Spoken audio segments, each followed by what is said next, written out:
رسوله الكريم أما بعد. So seeing that we are about to hit the 21st night of Ramadan in a couple of, I guess, minutes, hour or so, we're going to be entering the last 10 nights of Ramadan. So normally this would be the time of i'tikaf. So normally the i'tikaf should be going on in the masajid, and for the women, i'tikaf could be going on at home. So inshallah we'll just read a bit about it, inshallah. Although we had covered this before Ramadan, but now is the time, so let's get a refresher. Objects and advantages of i'tikaf. The reward of i'tikaf is great. Rasulullah sallallahu alaihi wasallam constantly performed i'tikaf. The example of one who resides in the masjid in i'tikaf is like a person who, having gone to a certain place for something, remains there until it is granted.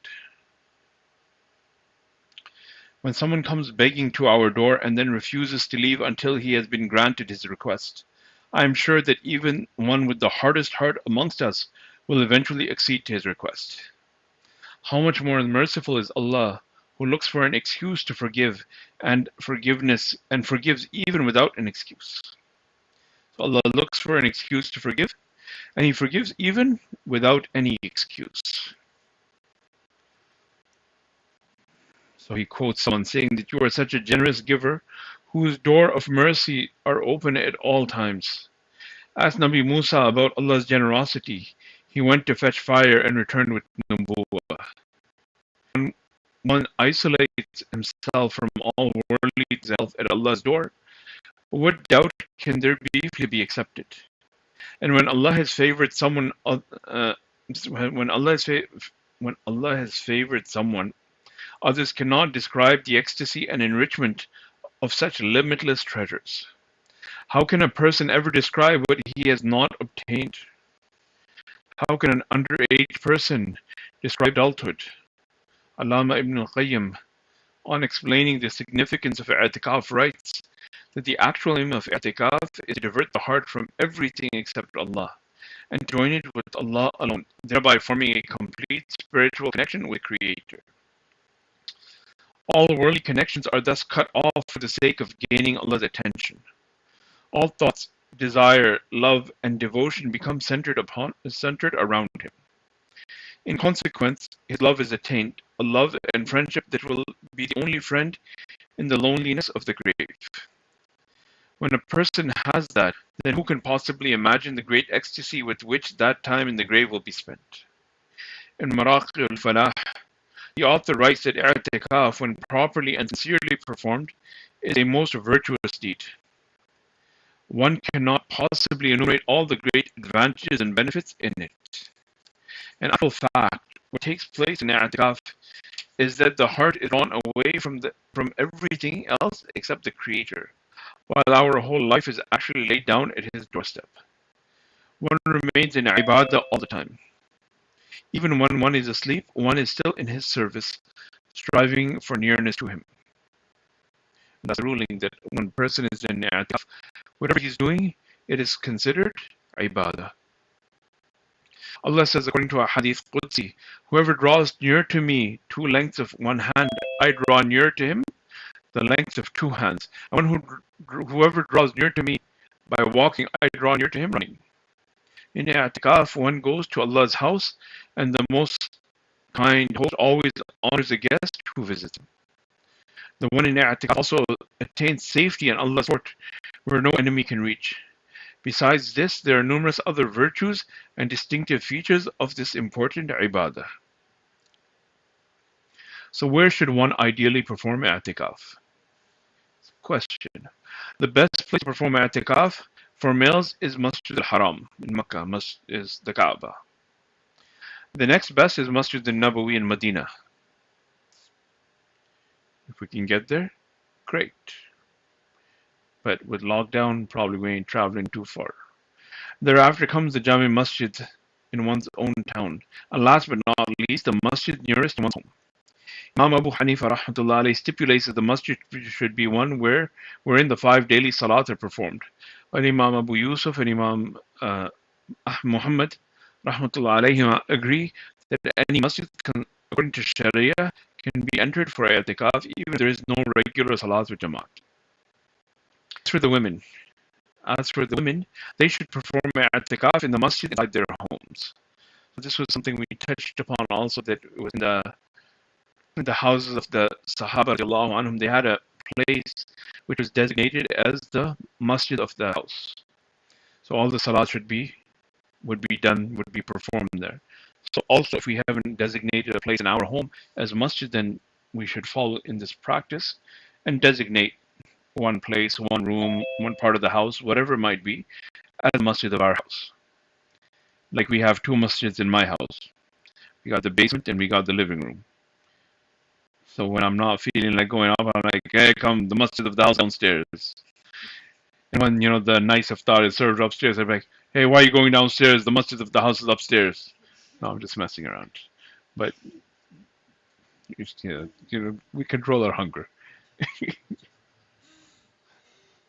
Saad is telling me to check Abdul Ahad's comments to see if he's throwing in some good commentary. Oh, sorry, my voice is cutting out. How is it? Is it still, is it okay, or is it no comment at the moment? Yeah, man, you send me some nice iftar, and then you start commenting on what's going on in my musalla of the house upstairs. So, musalla of the house, that's what we were talking about before we got sort of sidetracked with Abdullah had sending me iftar. So, as for the women, they should perform i'tikaf in the masjid inside their homes. That's what we're talking about. Where, however, no masjid exists and the desire for i'tikaf be there, one room of the house should be set aside for this purpose. I'tikaf is in fact an easier task for women. I'tikaf is an easier task for women. A special section of the house, most commonly the salat room, is set aside, wherein they seclude themselves, remaining in ibadah. The domestic duties can then be allocated to the girls in the family and the women in i'tikaf. And the domestic duties can then be allocated to the girls in the family, and the women in i'tikaf, while remaining in a section of her own house, is spiritually rewarded for it. It is so fortunate that in spite of the ease, our women folks still remain deprived of the blessings of i'tikaf. So, last year, when all the masajids were completely locked down, then one of our friends, Mufti Faisal, he used to be in Montreal a while back, and then he's in Edmonton these days. So he was saying that actually this year the men should step up and take the domestic responsibilities and let the women stay in i'tikaf. Last year was complete lockdown, so no one was in the masjid and whatnot. Or pretty much that was the idea. But whatever the case is, even if that's not the case, my wife is nodding. Gee, Zarur. Yeah, sure. Why not? Why not? Okay, now my daughter is like, sign me up. It's like 4 months, i'tikaf in the house. And my little daughter is jumping up on board too. Me too. All right, you're gonna be eating tuna for like 4 months straight. Don't worry, that's all I can cook. And even my toasts, I burn them. Okay.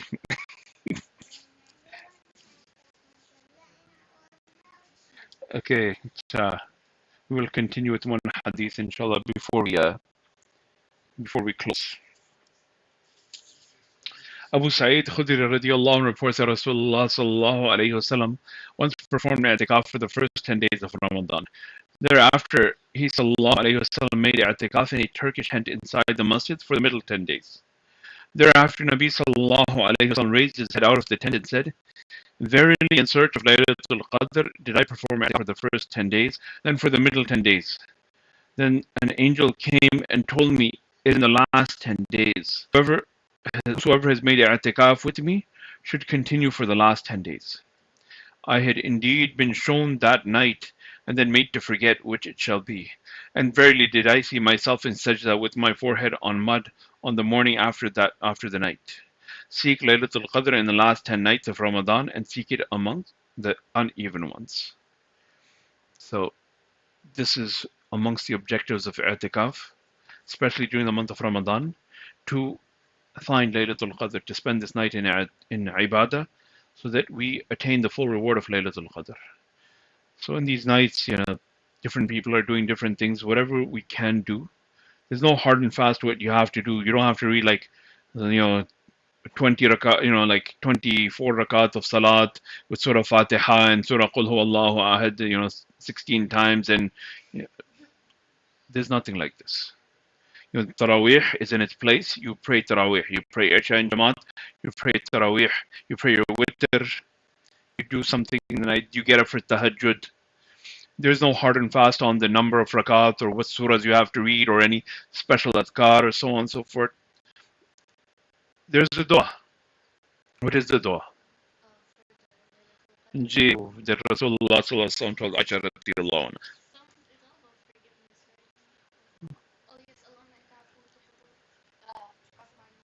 اللهم إنك عفو تحب العفو عني.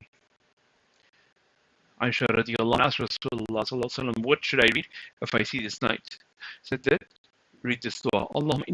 اللهم إنك عفو تحب العفو فاعف عني. So inshallah, we keep this in mind. Try to catch Laylatul Qadr. And some people are doing these 10-day giving challenges, making sure that they're giving 10 days, spending in the path of Allah, and for every 10 nights of Ramadan. Any good that we can do, we should try to do. Don't put all your eggs, don't put all your eggs in one basket.